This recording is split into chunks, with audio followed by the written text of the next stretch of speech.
नहीं भाई, सेकुलरिज्म को जिंदा रखना है। सेकुलरिज्म को तुम नहीं जिंदा रख सकते। ये सेकुलरिज्म को जिंदा रखने की बात हो रही है।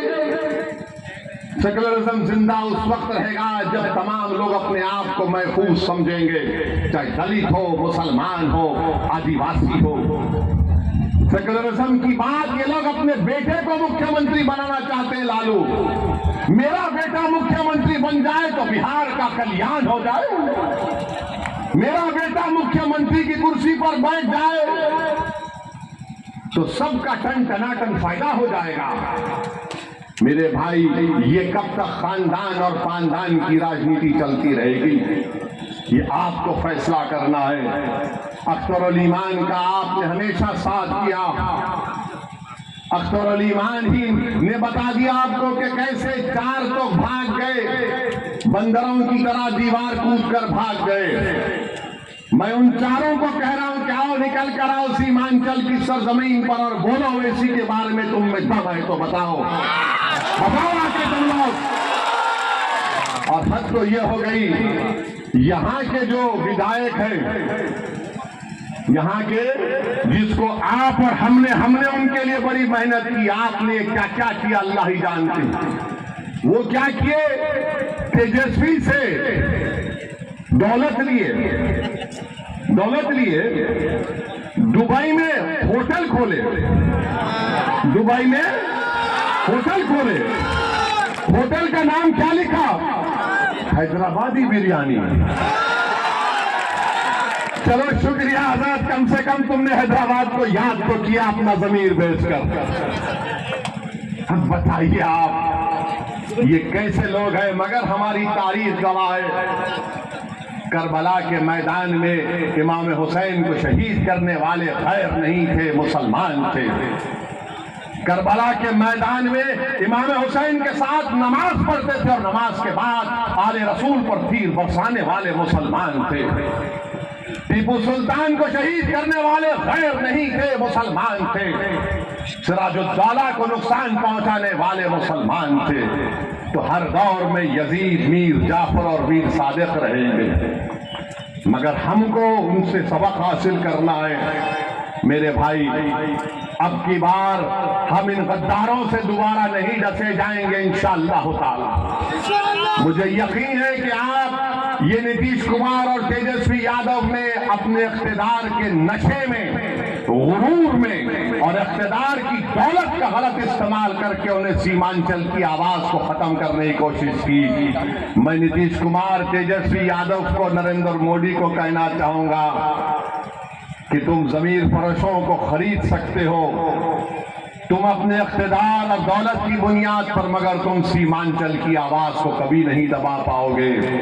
सीमांचल की आवाज उठेगी इंशाअल्लाह ताला, सीमांचल की लड़ाई जारी रहेगी। मैं मर भी जाऊंगा, मैं खबर में, मेरी जिस्म गल जाएगा मट्टी में, मगर सीमांचल की आवाज गूंजती रहेगी इंशाअल्लाह ताला। ये हमारा मकसद है। हम कोई राजनीति सिर्फ सत्ता में या इख्तिदार की कुर्सियों पर बैठने के लिए नहीं करते। हम सत्ता या राजनीति इसलिए करते हैं ताकि आपका फायदा हो सके, मजलूमों को इंसाफ मिल सके।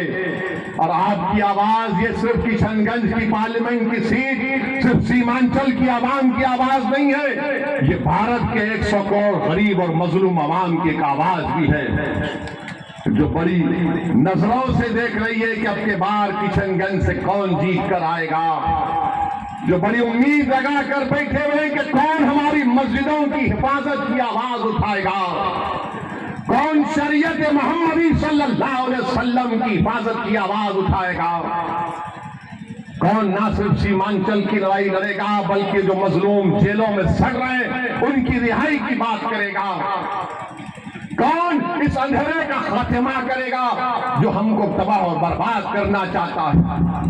तो मेरे अजीज दोस्तों और बुजुर्गों, मेरी आपसे एक ही गुजारिश है कि लोकसभा के चुनाव में आप अख्तर अली ईमान साहब को अपने ओर देकर यहाँ पर उनको कामयाब करिए। और इंशाअल्लाह ताला मुझे यकीन है कि हैदराबाद और औरंगाबाद और किशनगंज और दूसरे मुकामात पर हम अभी फैसला नहीं किए। हम फैसला करेंगे। अब की बार भारत की लोकसभा में असदुद्दीन ओवैसी, इम्तियाज जलील और अख्तरुल ईमान और दीगर लोग इंशाअल्लाह जीत कर जाएंगे, जीत कर जाएंगे। आपकी आवाज हम थे और रहेंगे। और कभी भी इन लोगों की बातों पर यकीन मत करिए, बोलते बी टीम है, बी टीम है। अरे नीतीश तो कितने मर्तबा कुलाटी मार चुका है। माने अगर गिरगुट को और नीतीश को साथ रख दिया जाए तो गिरगुट भाग जाएगा, इससे मुझे बचना है।